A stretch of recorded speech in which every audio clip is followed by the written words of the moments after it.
Offended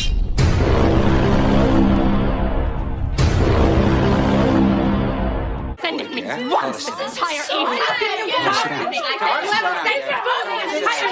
down and give these people a little space to work on it. Excuse me!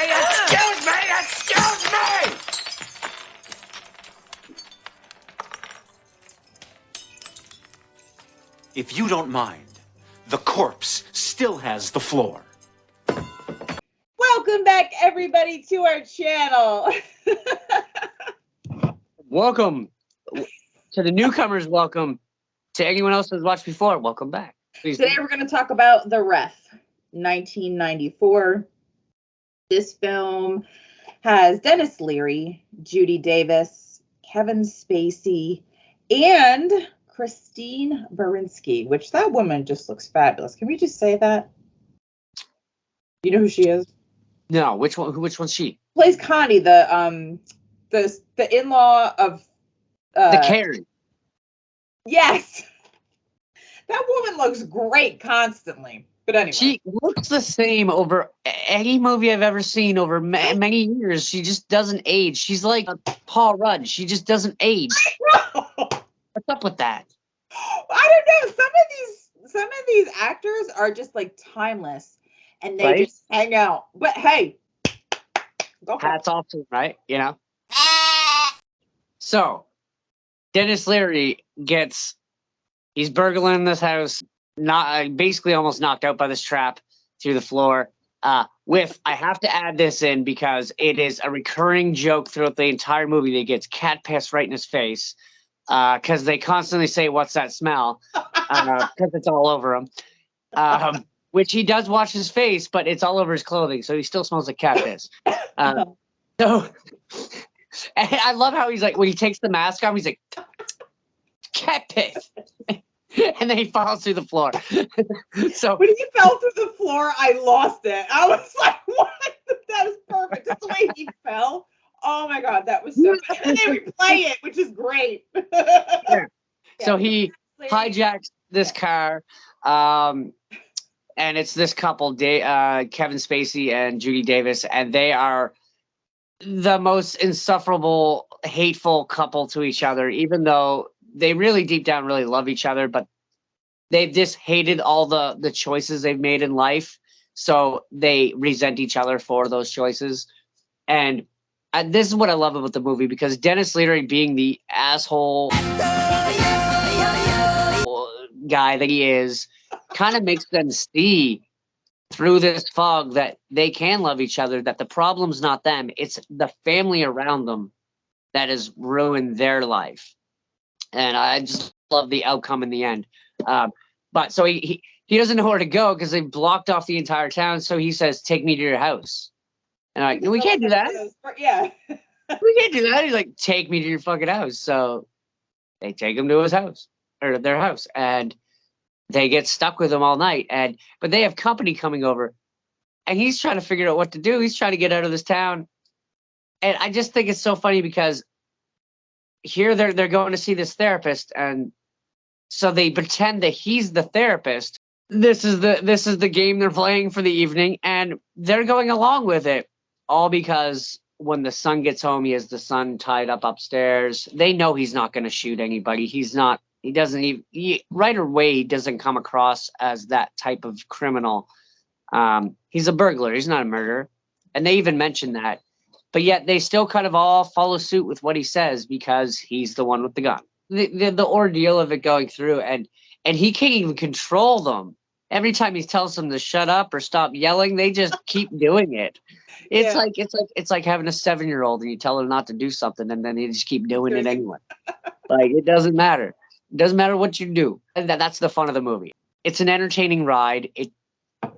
I didn't feel like it was very slow. I felt it was fairly quick paced and continued on quite well. 95% of the story is in their house. I love how the cops are like, these ragtag of buffoons. Right? They're all like they're watching this movie, and then their chief comes in and says, "Hey, we got footage of the criminal." He shows it to them once, and then How do 5 cops watching a movie not realize they hit the record button and recorded over the footage? I don't know. Was no one looking at the screen fully? Because it says record right down on the bottom. Like, I don't know how you missed that. I mean, I've recorded over stuff, but guess what? I was 6 years old. Yeah. I didn't know I was recording over something. These are like, grown-ass adults that are policemen. Yeah, they're cops, and it's like, oh, please, just don't. A fun fact for you. Here's my first fact. And I'm not going to jump into all the facts yet, but here's my first fact because it relates to the police officers. Fun fact One for of the lieutenant police officers, he was kind of the shorter guy with the black hair.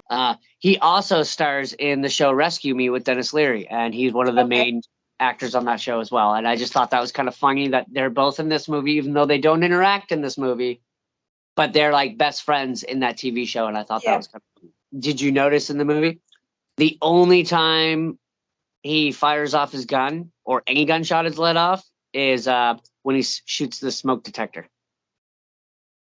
Didn't notice. Only time he fires the gun. Didn't notice. But like just a small editing error when he's in the washroom and he's tied them up to the bed and they're arguing and he's in the washroom and he's just like almost the same demeanor he was when he was in the car when he's like, I hijacked my fucking parents. Like he washes his face and you see both. He doesn't have a cigarette in his mouth or anything, right? He just wiped his face, puts both hands on the water to turn the taps off. And when his head comes back up, he has a smoke in his mouth. And this one was really interesting to me because it would have changed the dynamic of the movie altogether. The original ending was that they did not have the kid help him get away, that he actually got caught. And it was to kind of show the kid that life of crime and the way he was going, it does not pay off. And so the director changed it to him getting away. And then later on, the director wished he didn't make that choice. He wished he had made him get caught. I don't think the movie would have been as good if he got caught at the end. Yeah. I like the fact that he gets away. I like it too because what he does within the movie is he makes this couple fall back in love, get over their bullshit, and realize that things could be way worse and that they actually have it good and that they just need to communicate better and he does that for them. He pulls that out of them. It's kind of their thank you to him by saying, hey, go show him the way to the dock so he can get out of here. We could give him up, but, in a way, he helped us tonight, so we're going to help him in return. I mean, it was a weird way of helping us, tying us up and holding us at gunpoint and blah, blah, blah. But either way, it's kind of like, I helped you, you helped me kind of situation. And I like that. But the director, I guess, had other thoughts after it came out of wishing he went back to the original idea, which him getting caught. I don't think I wouldn't have liked that ending. No, I wouldn't have liked that either because I like the fact that he did do good and he didn't mean to. Right. But, he kind of like felt for the kid because the kid was a shyster as well. He was scamming, exactly. Blackmailing people and whatnot. Right. But, yeah.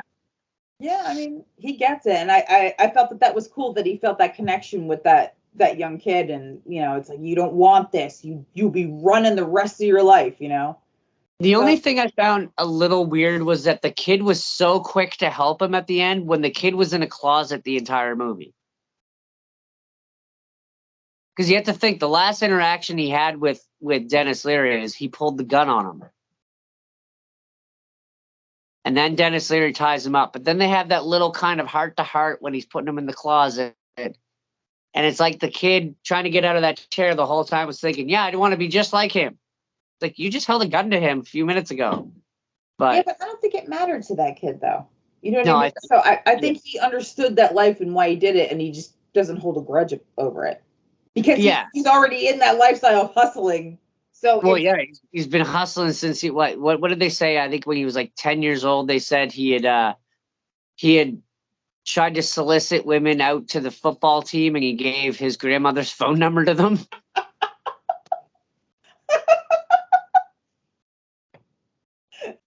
In the year 2000, an American Film Institute included The Ref in the list of its 500 movies nominated for the top 100 funniest American movies. I thought that was kind of interesting. I was like, oh, okay. I mean, Wait, 500 out of the top 100?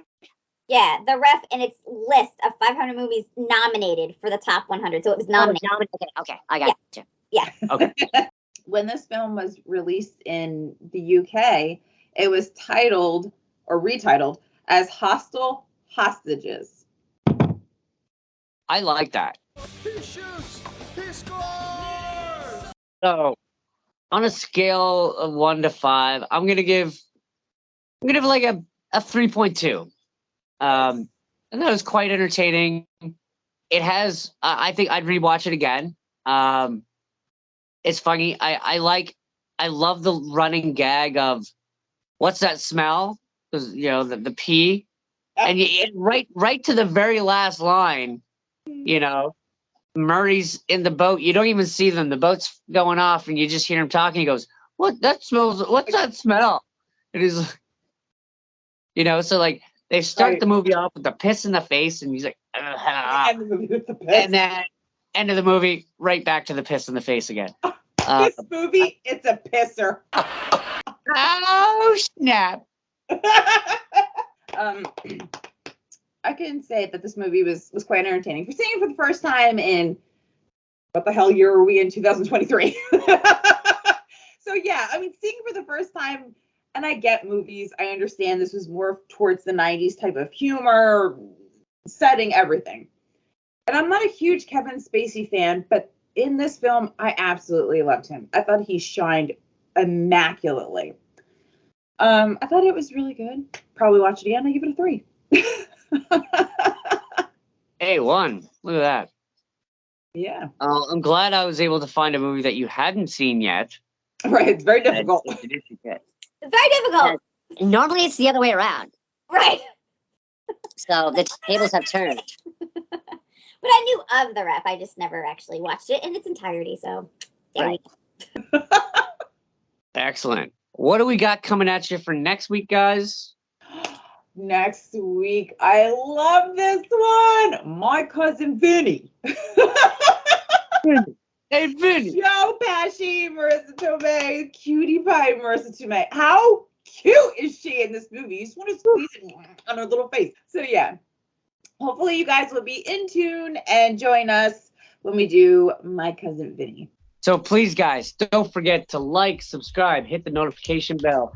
Please leave us a comment so we know that you watched the episode and liked it or disliked it, whatever. It doesn't matter to us. Say whatever you want. Within reason, of course. Mondays at 10. Woo! All new episodes Mondays at 10. All right. Thanks, guys.